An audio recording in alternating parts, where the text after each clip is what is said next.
Assalamualaikum warahmatullahi wabarakatuh. Selamat malam, salam sejahtera untuk kita semua. Semoga tetap dalam keadaan sehat walafiat. Pada malam hari ini saya akan membahas tentang fenomena mengenai eh, selalu ada lautan manusia saat Anies melakukan kunjungan ke suatu daerah. Kira-kira mengapa hal tersebut bisa terjadi? Eh, Kali ini saya akan membahas berita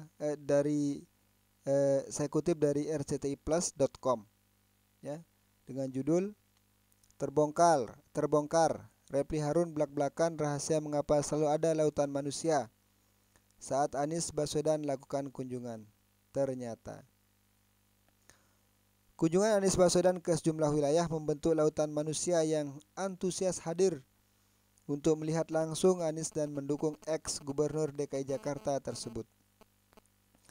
Mengenai fenomena Anies Baswedan yang menjadi magnet publik dalam kancah perpolitikan nasional, pakar hukum tata negara Refli Harun angkat suara.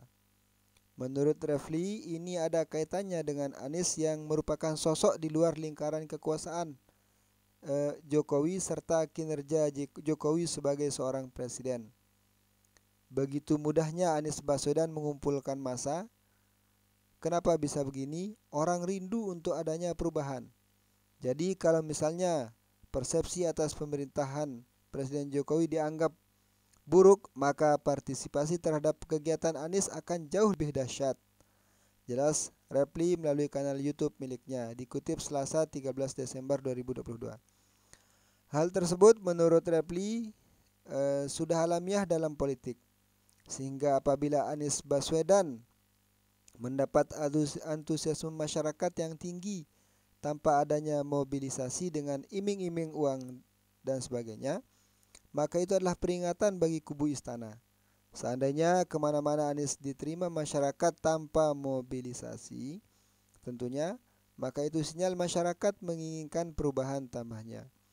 Pun sebaliknya, jika Ganjar Pranowo yang selama ini dipersepsikan sebagai perpanjangan tangan Jokowi di Pilpres 2024 mendapat antusiasme tinggi dari masyarakat tanpa dimobilisasi, maka pemerintahan Jokowi dianggap perlu dilanjutkan oleh Ganjar.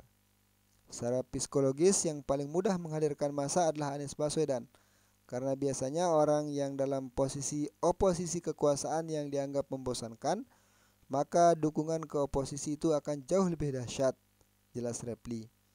Repli pun juga menilai antusiasme simpatisan, pendukung dan relawan Anies yang hadir tanpa adanya iming-iming uang dan sebagainya adalah satu hal yang membuat kubu lawan termasuk pihak istana ketar-ketir.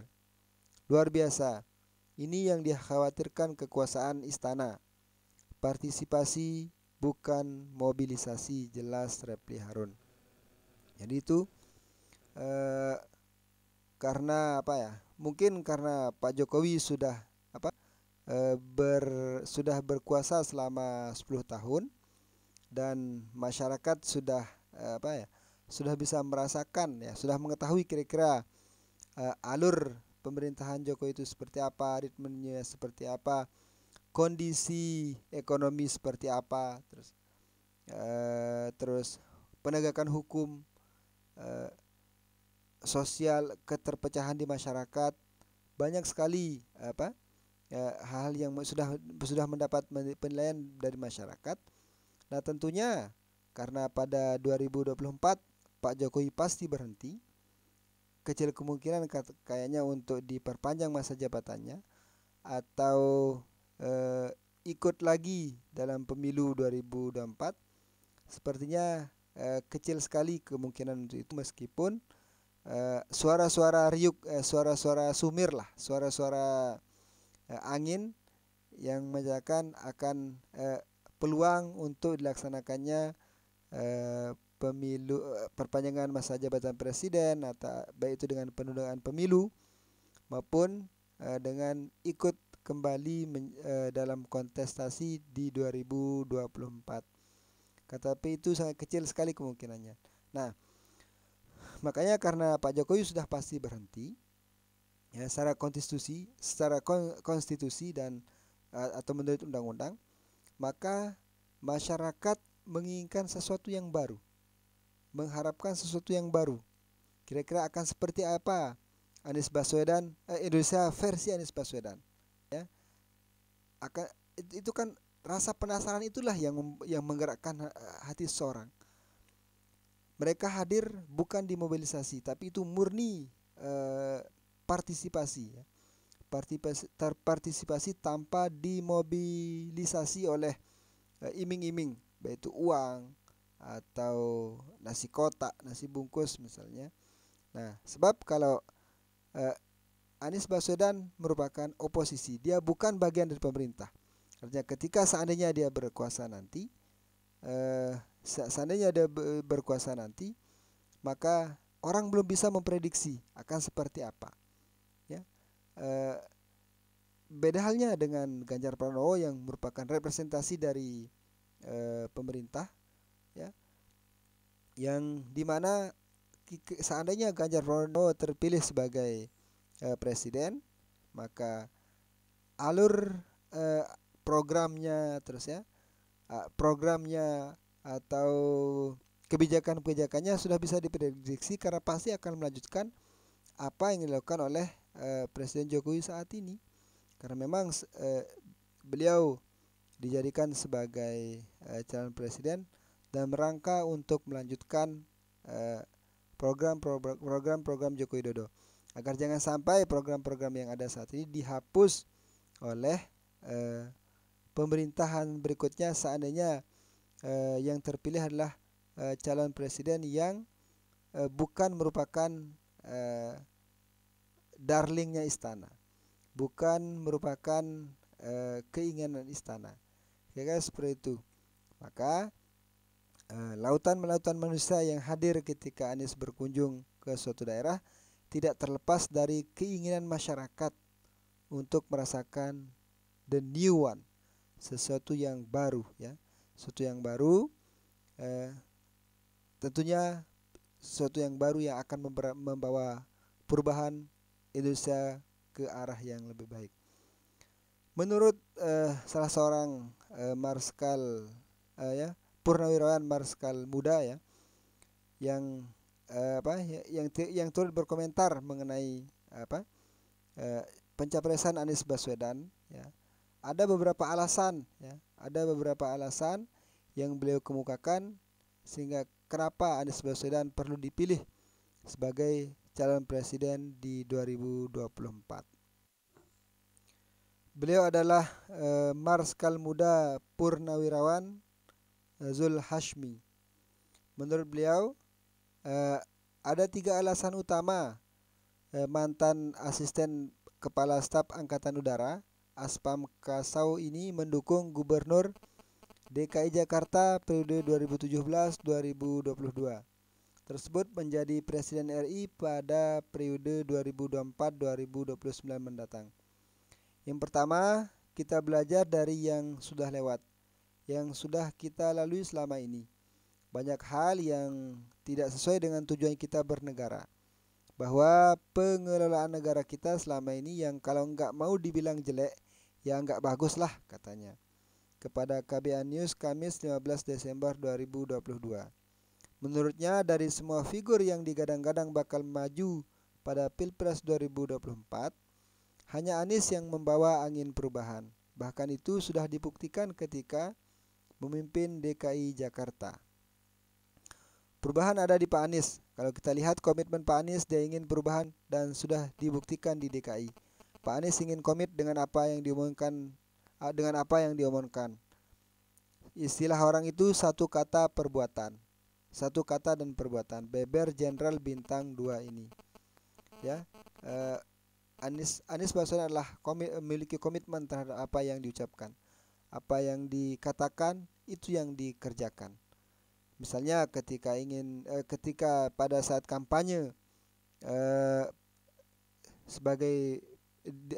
pada saat kampanye di Pilkada di DKI dulu, beliau menjanjikan kepada para pendukung untuk untuk mendukung untuk menutup salah satu tempat hiburan malam yaitu Alexis. maka beliau tutup. Itu komitmen beliau pada saat menjadi calon. Begitu juga dengan Pulau Reklamasi yang izinnya dicabut oleh Anies Baswedan karena dirasa tidak baik, karena dirasa tidak memenuhi keadilan bagi masyarakat. Begitu juga dengan keberlangsungan ekosistem laut atau alam, lingkungan, alam dan lingkungan, maka beliau tutup. Itu artinya satu kata komitmen dan perkataan dan perbuatan. Begitu juga dengan penggusuran ya. Penggusuran kita jarang sekali mendengar ada daerah-daerah yang digusur oleh Anies Baswedan selama memimpin DKI Jakarta. Ya. Kedua, dia menjelaskan saat ini nilai-nilai ketimuran seperti sopan dan santun, kamah tamahan, baiknya tutur kata dan perilaku saat ini sudah hilang di tengah masyarakat. Dalam amatannya, Anies masih menjaga budaya ketimuran tersebut. Dengan menjadi pemimpin nasional, diharapkan Anies akan menginspirasi seluruh negeri agar kembali menjaga dan menjalankan budaya-budaya tersebut. Kalau kita lihat Pak Anies, dia sangat menjaga itu, sopan santun, keramah tamahan, komunikasi, sikap dan perilakunya itu dia sangat jaga. Itu yang kita lihat urainya. Ya, Anies Baswedan adalah orang yang sangat santun ya. Beliau diserang, dikritik, difitnah habis-habisan, tapi beliau tidak pernah mencaci atau sampai berkor-kor di media sosial misalnya untuk menyerang pribadi yang mengkritiknya, itu tidak pernah. Tidak apalagi sampai melaporkannya ke aparat penegak hukum. Tidak ada itu. Karena beliau sadar menjadi pemimpin itu harus kupingnya tebal, kata beliau dalam satu kesempatan. Jadi pemimpin itu tidak boleh memiliki kuping yang tipis. Artinya kritikan, masukan yang dilontarkan oleh masyarakat, ya, itu kalau Pak Jokowi menyebutnya sebagai vitamin, ya, vitaminnya demokrasi, ya.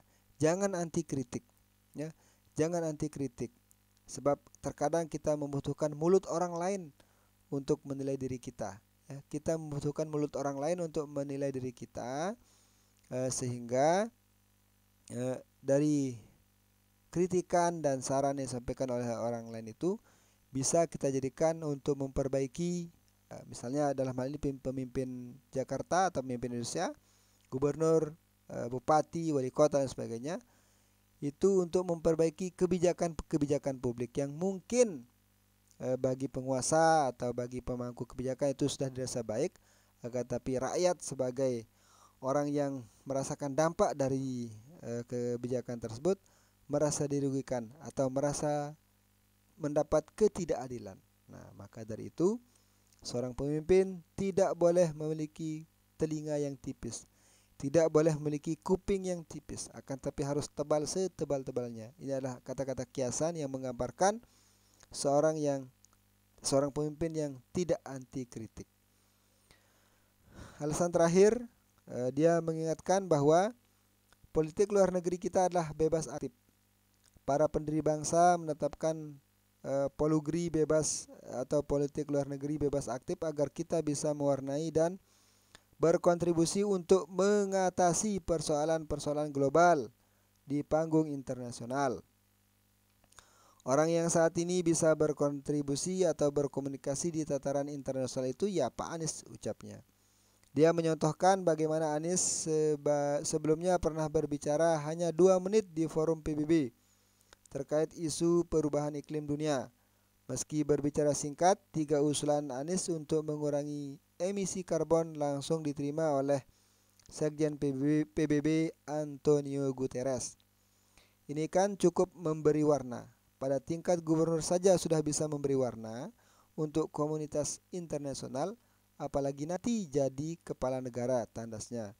Itu yang menjadi alasan kenapa kita memilih Pak Anies, katanya menambahkan. Ya,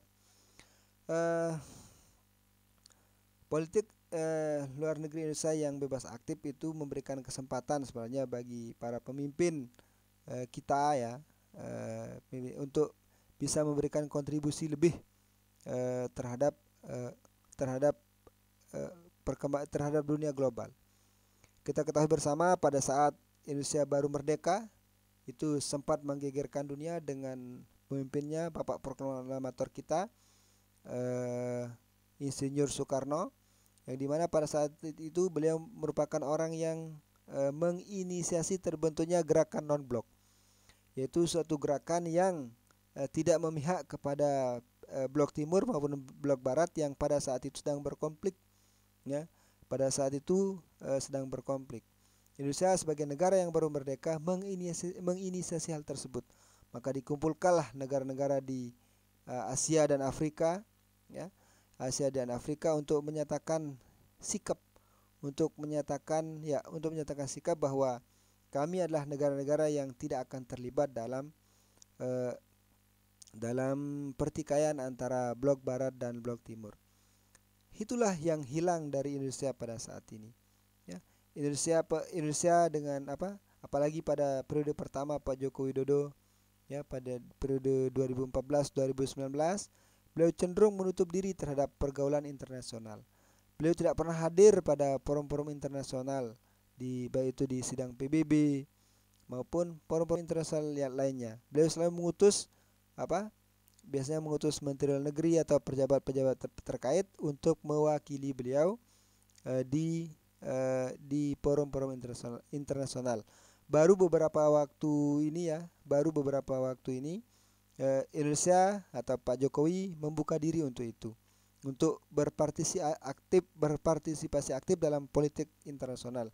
Misalnya beberapa waktu lalu Indonesia menjadi presidensi G20, di mana G20 merupakan gabungan 20 government 20, ya. 20 negara-negara besar yang ada di dunia melakukan melakukan semacam kegiatan melakukan kegiatan di Bali, di Indonesia sebagai tuan rumah, ya, untuk membahas permasalahan